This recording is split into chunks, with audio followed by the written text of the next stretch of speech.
তো দেখেন, প্রথমত আমরা যদি বলি যে এটা আমার লাগবে, হ্যাঁ, অনেক সময় আমাদের এই কথাগুলোর প্রয়োজন পড়ে। আজকের ভিডিওতে আমি যেই শব্দগুলো দিয়ে যেই বাক্যগুলো সাজিয়েছি, মানে খুবই দরকারি, খুবই ইম্পর্টেন্ট, হ্যাঁ, খুবই ইম্পর্টেন্ট এই শব্দগুলো। যেই শব্দগুলো আমাদের প্রতিদিন প্রয়োজন হবে, প্রতিদিন ব্যবহার করতে হবে। এই শব্দগুলো জানা না থাকলে আমরা আরবিয়ান ভাষায় কথা বলতে পারবো না। সেই সকল শব্দগুলোই আজকের ভিডিওতে আমি তুলে ধরেছি। তবে ভিউয়ার্স, আমার ভিডিওটি যদি ভালো লাগে অবশ্যই ভিডিওটি একটি শেয়ার করে দিবেন। ওকে, যদি আমরা বলি যে এটা আমার লাগবে, তাহলে আমরা কিভাবে বলবো? আমরা বলবো আনা ইয়াবগা হাদা, আনা ইয়াবগা হাদা। যদিও এই বাঙালিরা আবগা বলে, হ্যাঁ, আবগা আবগা আবগা শব্দটি ভুল হবে, আমাদের বলতে হবে ইয়াবগা, হ্যাঁ, যেভাবে সৌদিয়ানরা বলে ইয়াবগা, ইয়াবগা হাদা, ইয়াবগা হাদা, আনা ইয়াবগা হাদা। আনা শব্দের অর্থ হচ্ছে আমার, ইয়াবগা শব্দের অর্থ হচ্ছে লাগবে বা দরকার, এবং যে হাজা শব্দটি, এই হাজা শব্দটি হচ্ছে, হ্যাঁ, এটা। আমরা বলি না এটা বা ওটা, হ্যাঁ, তো আমরা যদি বলি এটা তাহলে বলতে হবে হাদা, যদি বলি ওইটা তাহলে বলতে হবে হাদি, হ্যাঁ, হাদা হাদি, এইভাবে বলতে হয়। হাদা হচ্ছে এটা, হাদি হচ্ছে ওইটা, আমরা এইভাবে বলবো।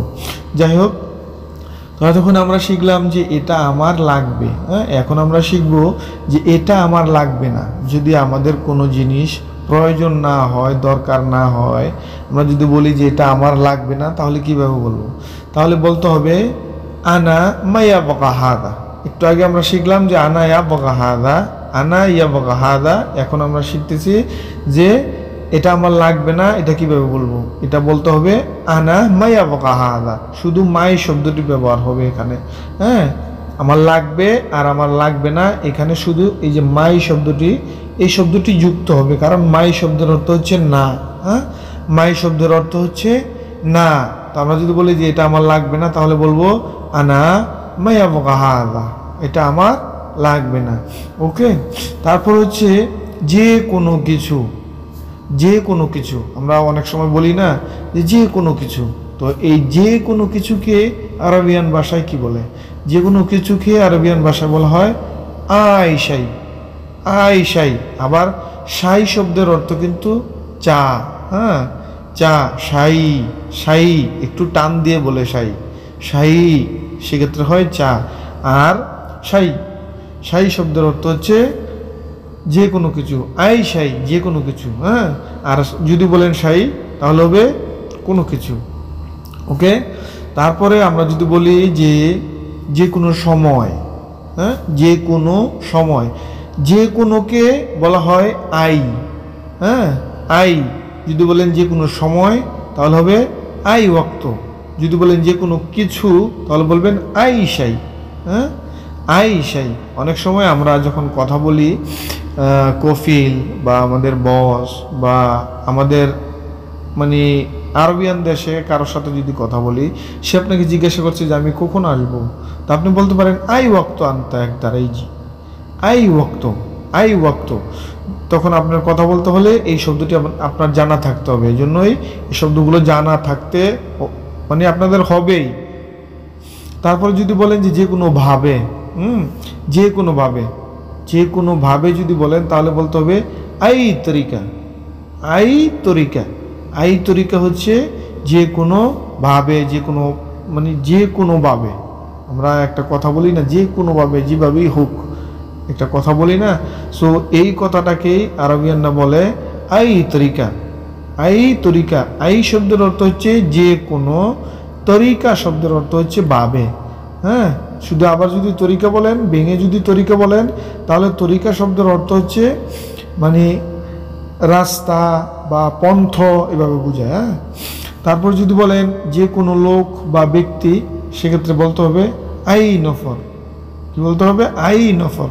নফর শব্দের অর্থ হচ্ছে ব্যক্তি বা মানুষ বা লোক, আমরা যেটাই বলি, যেভাবে বুঝাই, আই নফর। ধরেন আপনাকে আপনার বস বা আপনার ফোরম্যান বা আপনি যেখানে কাজ করেন, সেখানকার দায়িত্বশীল একজন আপনাকে ফোন করে বলেছে বা আপনি তাকে ফোন করে বলেছেন যে একজন লোক নিয়ে আসবো। যদি বলে কাকে নিয়ে আসবো, তোকে সেখানে বলতে পারেন যে আই নফর, যে কোনো লোক। যদি বলেন এমন করো কেন, হয় না? আমাদের অনেক সময় আমাদের সাথে অনেক লোক আছে যে মিন্ন করে, দুষ্টমি করে, ঝগড়াঝাটি করে বা উল্টোপাল্টা করে, হ্যাঁ, বা হারাকাত করে। তো আপনি যদি তাকে বলেন যে এমন করো কেন, তখন কিভাবে বলবেন যে এমন করো কেন?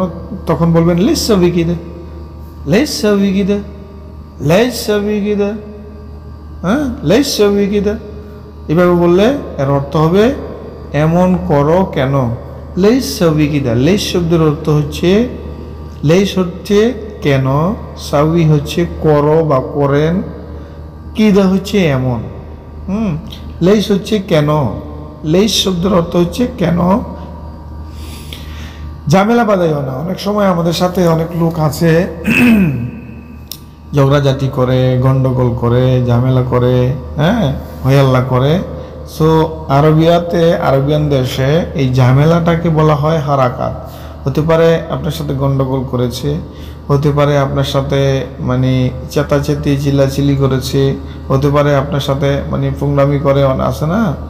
আবার দুষ্টমিকে আলাদা শব্দ, দুষ্টমিকে বলা হয় মাস্কারা। কিন্তু হারাকাত, এই হারাকাত শব্দটা হচ্ছে ঝগড়াঝাটি করা, চিল্লাচিল্লি হইয়াল্লা করা, একে বলা হয় হারাকাত। তো আপনি যদি বলেন যে ঝামেলা বাঁধাইও না, সেক্ষেত্রে বলবেন লাত সবি হারাকাত ইয়া হাবিবি।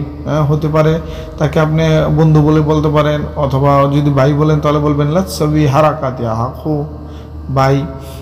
যদি চাচা বলেন তাহলে বলবেন লাত সবি হারাকাত ইয়া আম্মি, মাফি সবি হারাকাত। এইভাবে বলবেন না, এটা বললে ভুল হবে। যদি বলেন একটু অপেক্ষা করেন বা একটু অপেক্ষা করো বা একটু সবুর করো, এই একটু অপেক্ষা করেন এই কথাটাকে বলা হয় আরবিয়ান ভাষায় ইন্তজার শোয়া। হ্যাঁ, ইন্তজার শোয়া। যদি বলেন ইন্তজার তাহলে হবে অপেক্ষা করেন। যদি একটু অপেক্ষা করেন এভাবে বলেন তাহলে বলতে হবে ইন্তজার শোয়া। যদি বলেন একটু অপেক্ষা করেন, সেক্ষেত্রে দেগিগা বলেও বুঝাতে পারেন। কিন্তু দেগিগা শব্দের অর্থ হচ্ছে কিছুক্ষণ, হ্যাঁ, সামান্য কিছুক্ষণ। হ্যাঁ, আর অপেক্ষা করার ব্যাপারটা হচ্ছে, অপেক্ষাকে বলা হয় ইন্তজার, কিন্তু আপনি এই দেগিগা বলেও সামান্য কিছুক্ষণ অপেক্ষা করার কথা বলতে পারেন। ওকে। যদি বলেন ভয় পেও না, ভয় পেও না, এই কথাটি যদি বলেন তাহলে বলবেন লাত খৌফ, ভয় পেও না, লাত খৌফ। অনেক সময় আমরা বোঝানোর ক্ষেত্রে, কাউকে বোঝানোর ক্ষেত্রে মনে হচ্ছে সে ভয় পাচ্ছে, হ্যাঁ, আমাদের সাথে কাজ করছে মনে হচ্ছে সে ভয় পাচ্ছে, অথবা আপনাকেও যদি বলে যে লাত খৌফ, তাহলে বুঝে নিতে হবে সে আপনাকে ভয় যেন না পান সেটা বলেছে। লাত শব্দের অর্থ হচ্ছে না। হ্যাঁ, যদি বলা হয় যে মাফি খৌফ, এর অর্থ হবে ভয় নাই। যদি বলা হয় লাত খৌফ তাহলে হবে ভয় পেও না। ওকে। যদি বলেন ভয় নাই আমি আছি, অথবা যদি আপনাকে সে বলে যে মাফি খৌফ আনা মওজুদ, মাফি খৌফ আনা মওজুদ, তাহলে বুঝতে হবে সে বলেছে ভয় নাই আমি আছি। আমি হচ্ছে আনা, মওজুদ হচ্ছে আছি, হ্যাঁ, খৌফ হচ্ছে ভয়, মাফি হচ্ছে নাই। যেহেতু আমাদের বাংলা ভাষার সাথে বাক্য যেভাবে আমরা বাংলা ভাষা সাজাই সেভাবে সাজানো হয় না, উল্টাপাল্টা হয় আরবিয়ান ভাষা। এই জন্য আপনাদের মনে হবে যে একটু উল্টাপাল্টা, কিন্তু আপনাকে এভাবেই সাজাতে হবে। যদি শুদ্ধ করে সাজান এভাবেই সাজাতে হবে। যদি বলেন যে আমি ভয় পাই, হ্যাঁ, অনেক সময় আপনারা উঁচুতে কাজ করতে হয় বা মানে রিক্সি জায়গার মধ্যে কাজ করতে হয়। আপনি যদি বুঝাতে চান যে আমি ভয় পাই তাহলে বলবেন আনা খৌফ, আনা খৌফ। যদি বলেন এখানে কাজ করতে আমি ভয় পাই তাহলে বলবেন আনা খৌফ শুগুল হিনাক, এইভাবে বলবেন। যদি বলেন ফেরত নেওয়া যাবে না, এই কথাটা যারা দোকানদার, যারা কাস্টমারের সাথে কথাবার্তা বলতে হয় তাদের খুবই দরকারি এই শব্দটি। যেমনটা হচ্ছে ফেরত নেওয়া যাবে না, আমরা মাল বিক্রি করেছি কিন্তু কাস্টমার ফেরত দিতে চায়, সেক্ষেত্রে আপনি যদি বলেন যে ফেরত নেওয়া যাবে না তাহলে বলবেন মাই ইকদার রাজ্জা, মাই ইকদার রাজ্জা। ফেরত নেওয়া যাবে না, মাই ইকদার রাজ্জা, হ্যাঁ, ফেরত নেওয়া যাবে না। হ্যাঁ, মাই ইকদার হচ্ছে যাবে না, মাই ইকদার যাবে না, রাজ্জা হচ্ছে ফেরত, রাজ্জা, ফেরতকে রাজ্জা বলা হয়, ফেরত।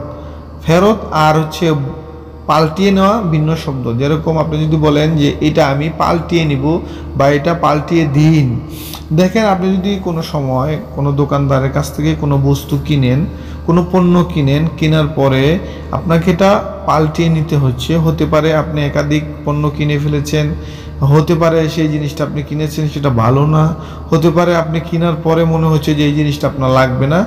তখন আপনি দোকানদারের কাছে গিয়ে যদি বলেন যে এটা পাল্টিয়ে দিন, তাহলে বলবেন বদ্দাল হাদা। বদ্দাল হাদা। যদি তাকে ভাই বলে বলেন বা বন্ধু বলে বলেন, তাহলে বলবেন বদ্দাল হাদা ইয়া হাবিবি, বদ্দাল হাদা ইয়া হাবিবি। যদি বলেন চাচা, তাহলে বলবেন বদ্দাল হাদা ইয়া আম্মি।